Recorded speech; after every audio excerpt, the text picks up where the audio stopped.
Is coming to you from the beautiful metaverse.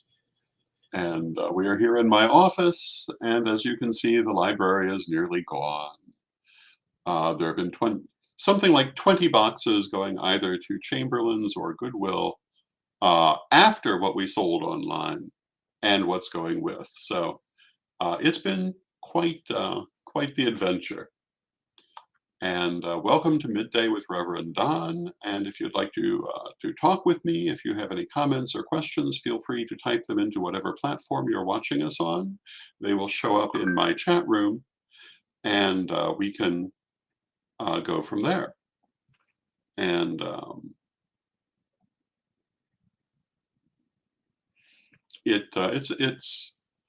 it's an interesting thing to watch the library slowly going. Um, you can see in the chair some of the books that will be going with me. What's left on the shelves behind are most likely going with me. And you can see by and large, the shelves are now empty. So that's where we're at. There's still lots of stuff to do. Um, and as I was saying the other day, I expect to be moved and settled in by about June 9th. So if you would like to see me in my new home, that's probably about the time that we can plan on doing that. I know there are a lot of people who are anxious to see me when I get there. And so after June 9th should be um, doable for that. Um, and in the meantime, my goal is to be ready and oh, and hello to Luna Yena, who says, "So glad to see you, Reverend Don. So glad to see you, Luna." Um, I'm one of those people who prefers to be early rather than late. So, if I'm traveling by plane, I try to get to the airport well ahead of time because I would much rather sit for an hour or two um, in the waiting area, knowing that I am on time for my plane, than be rushing to make it at the last minute. I've had that happen too often in my life. I've missed them only once or twice, but enough that I don't like to put myself in that position. And it's the same with any traveling.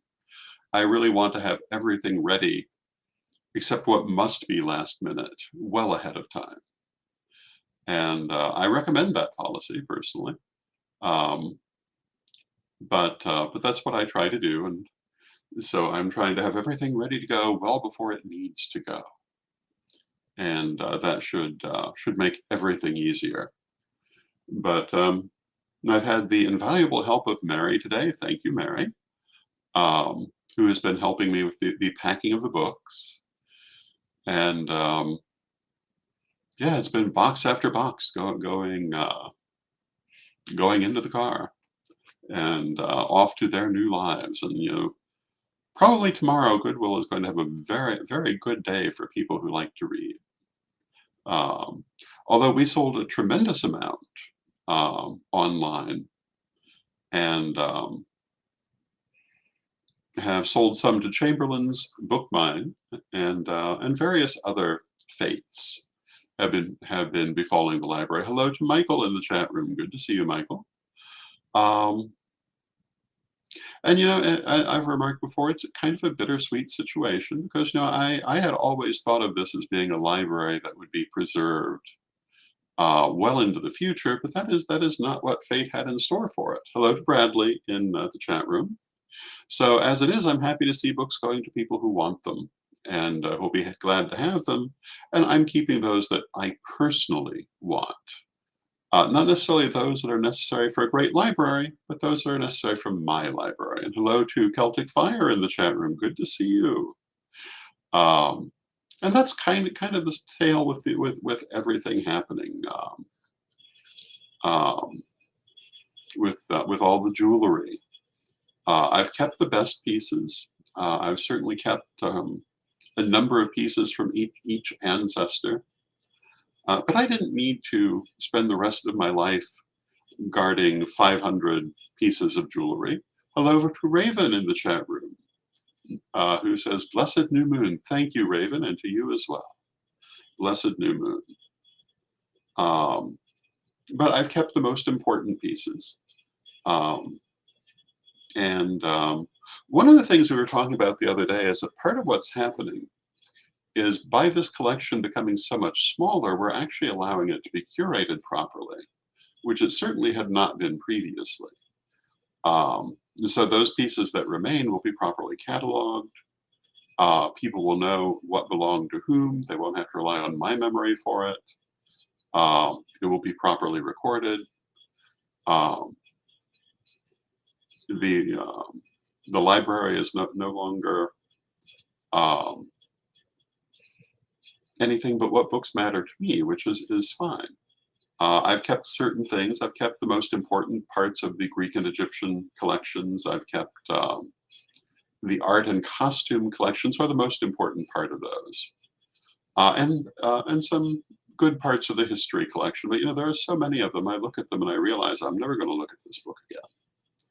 I either know what's in it or I would never have had time to get to it. And today, if I need to research something, with certain exceptions, it's not books that I'm going to go to. It will be the internet. Now, there are exceptions, and one of the things I have made a point of keeping are any books whose information I don't think I can find online. There are a few of those. Um, but, um, I've kept the ones I consider important for my purposes, and the others have gone one way or another. And that's an interesting thing. So I hope everyone is having a lovely Friday. I will be gone over the weekend, but I'll be back on Monday, or at least that's the plan. Um, and we will see where we're at then. I'm expecting a lovely weekend. I hope you are too. And as I continue to pack things, it's interesting. I still have all of the books that were purchased online have been sent out. There are still 2 or 3 boxes of jewelry and ritual pieces that I have to fix up tonight and send out probably tomorrow morning. Otherwise, they're mostly taken care of. I am going to be putting up some artwork in the next few days. If you're interested in some of my artwork, that will be a possibility. But the other things, if you are interested in anything on my Facebook page, facebook.com/Rev Don Lewis, and it's still available, make me an offer. Um, but for the most part, that will have ended after today, um, and that's where I'm at. Um, and I'm very pleased to have very pleased when I have seen photos people have taken of having received their packages, of having put the altar pieces on their altar or in other places, and that's very very gratifying. Um, I my grandmother's hats have found a new home with Mary Hawk in Nashville, who uh, is a collector of vintage hats and is quite happy to have them, which makes me happy. Including the pheasant feather hat that never got to the point of being listed online, but it has found its new home. And it was a very interesting hat. It's a forerunner of what today would be called a fascinator, because it's kind of a miniature hat that sits to one side. Although they didn't always sit to one side at that time. This would have been between 1938 and the early 40s. And this was what was called, I believe it would have been classed as a pork pie hat. It was definitely inspired by Gone with the Wind, which did inspire some fashion revivals, I guess we'd say. And it was completely covered with pheasant feathers. Very interesting hat. I'd have to say I haven't seen any quite like it. The same box also had a couple of other feathered hats.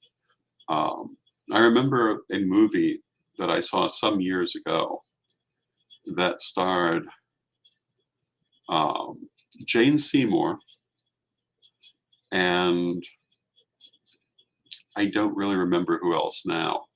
But there was a different character in this movie who was a lady of fashion from the 1930s, and it was remarked that she her wardrobe was basically a menagerie. If it had fur or feathers, it was fair game, and that does kind of describe my grandmother's wardrobe too.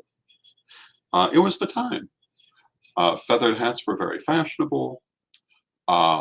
Furs were very fashionable, and of course, the way we do things has changed in subsequent years. Um, but you kind of have to take things for what they are.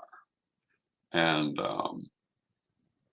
you know, um, I don't know that you would see a pheasant feather hat today, but you still see people who are eating pheasant. So um, I don't see anything wrong with using the feathers.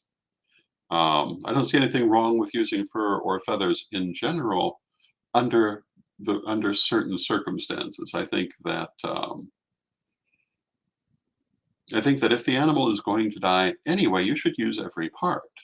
So not using the fur and the feathers, I think, is disrespectful if you have a way to use them. Um, on the other hand, killing the animal only for that reason, I don't think would be appropriate.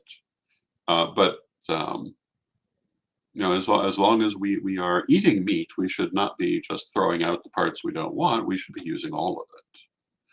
And that's what I was raised to think. So, when I have people who try to tell me how terrible sausage is because it contains all the parts, I think exactly opposite. I think that's exactly what you should do.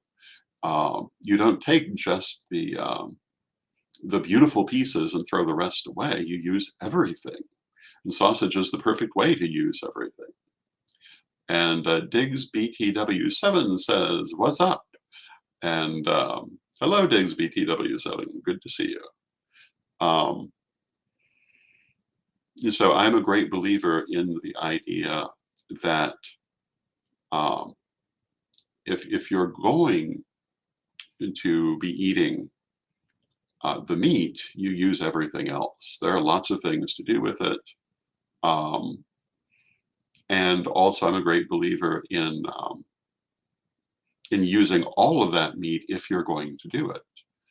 Um, I think that the idea, there's an old joke about the Roman cuisine where you take 1,000 larks, remove their tongues, and discard the larks, and then use the tongues. I think that is utterly inappropriate. I don't think the Romans did that, but the joke says that. And my thought is, if you're going to use one part, you use all of the parts, but not necessarily in the same thing. One of the things I quite enjoy is tasting history with Max Miller, because he talks about historical cuisine in considerable detail, and it's often very different from what we do today. Um, and sometimes you see things that you might not have thought of um, in terms of the cuisine of the world. Um, an example that occurs to me that I know from other sources than that, but I know that it's been studied that in the medieval period, in the so-called Middle Ages, the average Egyptian peasant had a wider range of foods available to them than the pharaohs had done in pharaonic Egypt, which only makes sense because people had been sharing their foods for much longer at that point. Um, but but the foods that graced the pharaonic tables, including literally the pharaohs, had been much more limited. And you might not stop to think that, but when you think that in subsequent eras, Egypt became part of the Roman Empire, then part of the Muslim world, its world just kept getting bigger and bigger, and so of course the foods multiplied and expanded. Um, Another thing that I had never realized was how strongly Indian cooking, in some cases, had been affected ultimately by Persian cooking by way of the Mughal Empire, and that was interesting to hear about. Um, but it makes sense that one culture affects another culture, and that ideas radiate outward. Um, and Very often, what you see, whether you're watching Max Miller, for example, or some other historical cooking program, or reading about historical cooking, very often what you see is something starts in one place and then it spreads out all over the world. And there are all kinds of different variations on it. And in my mind, that's how things should work. I think that it's wonderful to see variations on ideas, to see the multiplication of how things are done as different people try them. Um, I'm definitely not one of the carrots must not touch the peas people. Um, Although I do have sometimes my moments in private life um, where I prefer to eat certain things rather than others. Um, but I'm definitely not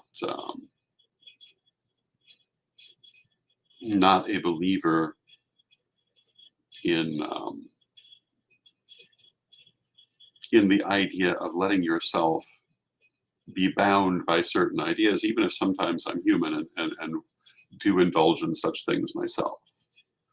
Um, there are certain things that I'm very big on not eating for my own reasons. But that's not the same as not approving of them. It's just that it's not my taste. And I think sometimes people make the mistake of thinking because they don't like something that there's something wrong with it. And that is definitely not so. And I think, we're talking about this right now in terms of cooking and eating, but I think it's true of life in general.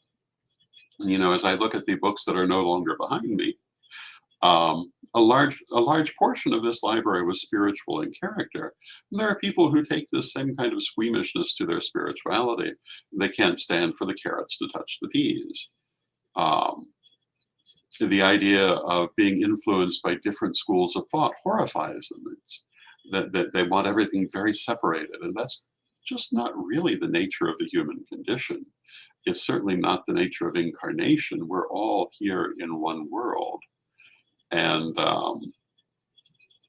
we could go into lots of philosophical talk about reincarnation and the nature of incarnation. And yes, as we go through incarnation, we become involuted or involved in constantly tighter focus. But I've often written and always say that developing spiritually is a matter of broadening that focus. And the farther you go, the broader you get. And that's kind of where we're at.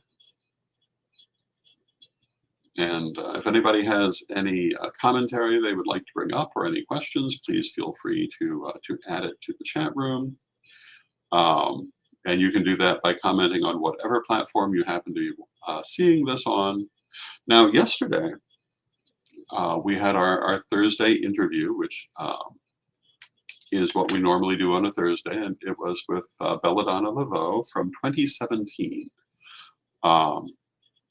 It's the second interview that I have aired on this program with Lady Belladonna, but I think it's interesting in its own way and deals with different subjects. The day before that, we had an interview with Ed the Pagan interviewing Byron Ballard from Starwood. And generally speaking, on Thursdays, I plan to bring many more interviews, some of them new, some of them old. And this is in keeping with what I was just saying about the carrots and the peas. Some of those interviews are carrots and some of them are peas, but they all will be on this program. And the people don't have to be people that say exactly what I say. I have interviewed people who sometimes have very different opinions because that is an important part of life, understanding what different people think. If all you ever hear is what you agree with, then you don't really have any chance to understand the positions you take more deeply. It's important to expose yourself to different points of view, to see what different people have to say. And I've always tried to do that in my interviews, to not just pick people that I necessarily agreed with, but to pick everyone who was interesting, everyone who had something to say that I thought people watching me would want to hear. And that certainly will be my point of view going forward. And that is where my mindset is. And there is lots to look forward to in the world. I plan to be doing a lot of writing, a lot more teaching again, and a lot of artwork. And I think I mentioned I'm planning to put up some artwork in the next couple of days. If you're interested in getting any of my original artwork, this will be a time to do so. And we will see. We will be going forward. One of the books that I'm keeping and taking with me is this little book called Looking Backward, and by Edward Bellamy. And this is a book about the future, but not the future as we see it, but the future as envisioned from 1887. And it's very interesting to see how people then thought things would become versus how they actually became, and how much the assumptions of their time colored their thinking. Another good place to observe this is the film Metropolis. If you watch Metropolis, one of the things that you will notice is that the things that the makers of that film were expecting for the future were strongly conditioned by their present. And a lot of what we have, they didn't see coming. And a lot of what they saw coming, we don't have. And Bradley in the chat room says, these are very exciting things to look forward to. Thank you, Bradley. Any older film or book about the future will give you some of this. One of the things that you'll notice is that very often they expected far more flamboyant clothing in the future than what we actually wear. And they expected us to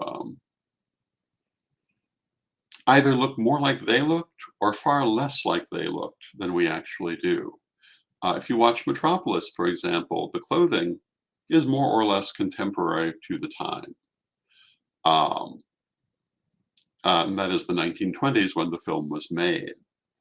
And I think that actually, in its way, is closer to how we actually do dress in their future versus what some others thought.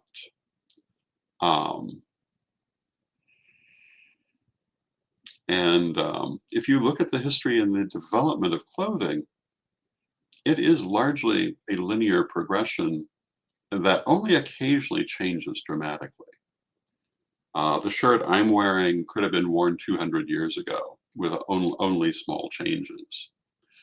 And in fact, if I could go back 200 years wearing this shirt and not make any changes, I don't know that anyone would really notice.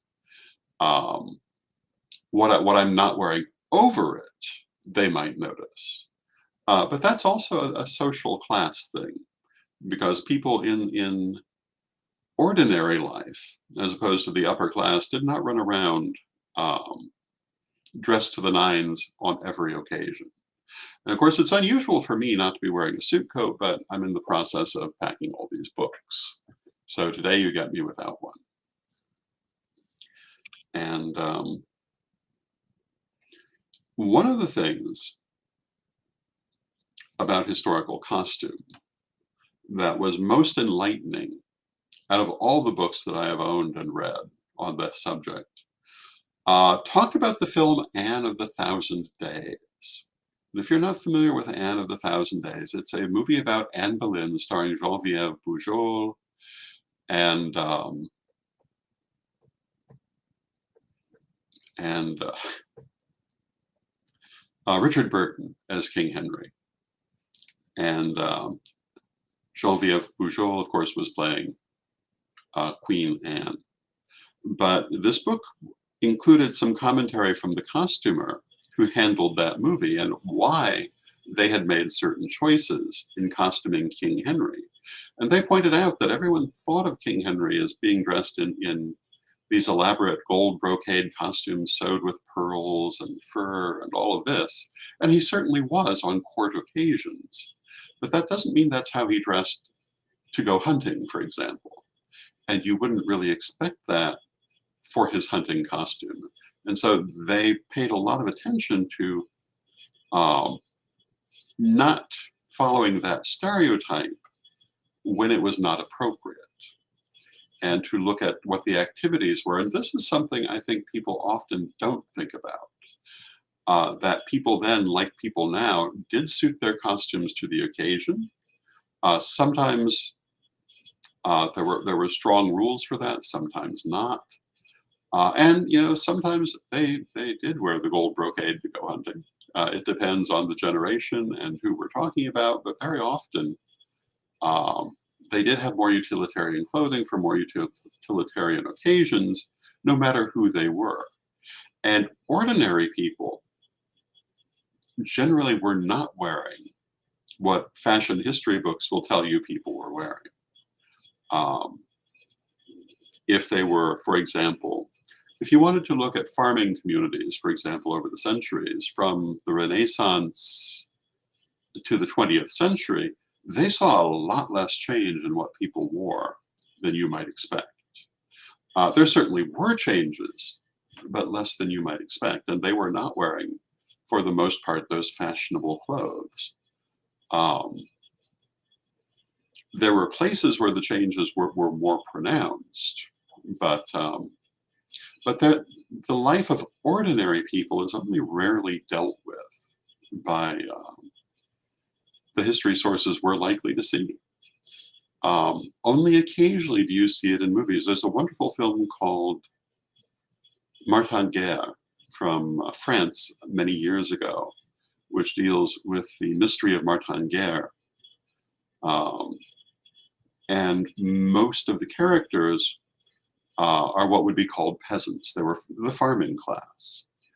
And it does a good job of recreating their world, which is not what you see in most historical films. And this is one of those things that if you really want to understand where humanity has been, you can't only look at the upper class, because only a very few people were in that position. One of the things I often notice, I follow a lot of historical costumers. I love historical film and novels, but almost always it deals with the upper class. There are exceptions, but very, very commonly, when people are rhapsodizing about the good old days and how people used to live, they're speaking of the aristocracy.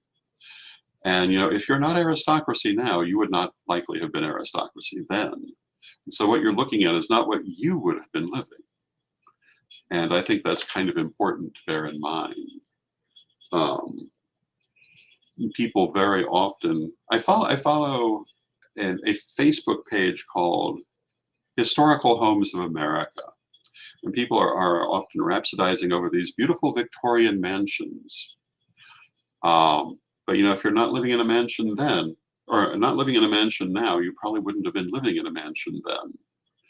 And that's not the kind of home that you would have had.